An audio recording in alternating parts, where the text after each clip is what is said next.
ஹரஹர சங்கர ஜெய ஜெய சங்கர. காஞ்சி மடத்தில் ஒரு பக்தர் கைங்கரியம் பண்ணிட்டு இருந்தார். இவர் ஸ்ரீமடத்திலேயே தங்கிட்டு மடத்தோட கணக்கு வழக்குகளை எல்லாம் பார்த்துட்டு இருந்தார்.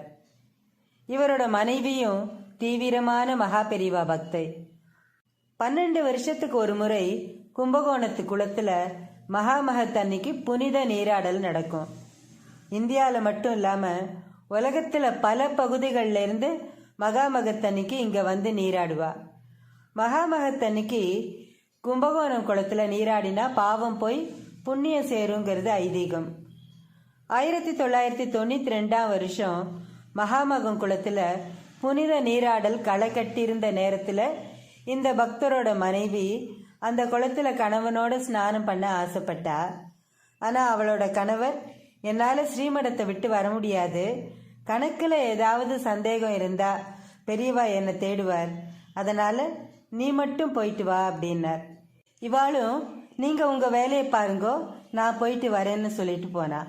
அந்த வருஷம் எங்கே இருந்தெல்லாமோ பல லட்சக்கணக்கான பக்தர்கள் வந்து அந்த ஊரே களை கட்டி இருந்தது.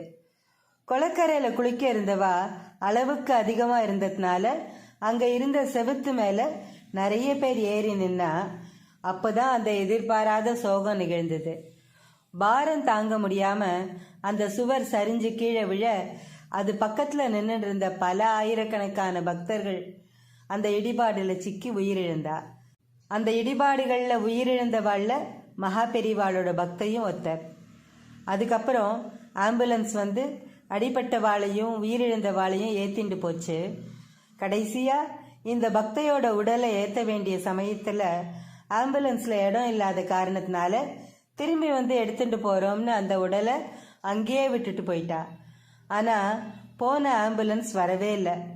இந்த பெண்மணி பார்க்க லக்ஷ்மீகரமா இருப்பா.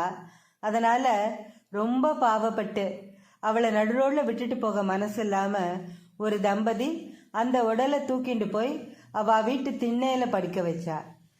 அவளோட தோல்ல ஹேண்ட்பேக் இருந்தது. அதுல காஞ்சி மடத்தோட ஃபோன் நம்பரும் அவள் கணவரோட பேரும் இருந்தது. உடனே காஞ்சி மடத்துக்கு ஃபோன் பண்ணி தகவல் சொன்னா. அவளோட கணவரால் இந்த ஷாக்கை தாங்கிக்கவே முடியல. மகாபெரிவா கிட்ட போய் கதறிட்டார். பெரியவா, நாங்கள்லாம் உங்களை நம்பி தான் இருக்கோம், இந்த துக்கத்தை தாங்கிக்கிற சக்தியை நீங்க தான் கொடுக்கணும்னு அழுதார். பெரியவா கொஞ்ச நேரம் ஒண்ணுமே பேசாம அமைதியா இருந்தார். அதுக்கப்புறம் அந்த பக்தரை பார்த்து லேசா புன்னகைச்சு, எதுடா துக்கம், உன் மனைவி இறந்ததா யாருடா சொன்னா, அவ உசுரோட கும்பகோணத்துல இருக்காளே, அது உனக்கு துக்கமா அப்படின்னு சொல்லிட்டு சிரிச்சார். இவர் என்ன சொல்றார், அவ இறந்து போயிட்டுதா நம்பகமான தகவல் தானே வந்ததுன்னு இங்க இவர் குழம்பின் இருந்த நேரத்துல அங்க அவர் மனைவியோட உடல்ல லேசான அசைவு தெரிஞ்சுது. பக்கத்துல இருந்தவா அவ முகத்துல லேசா தண்ணி தெளிச்சதும் கஷ்டப்பட்டு மெதுவா எழுந்து உக்காந்துட்டா. இது எப்படி சாத்தியம்? குருவருளும் திருவருளும் இருந்தா எல்லாமே சாத்தியம்தான்.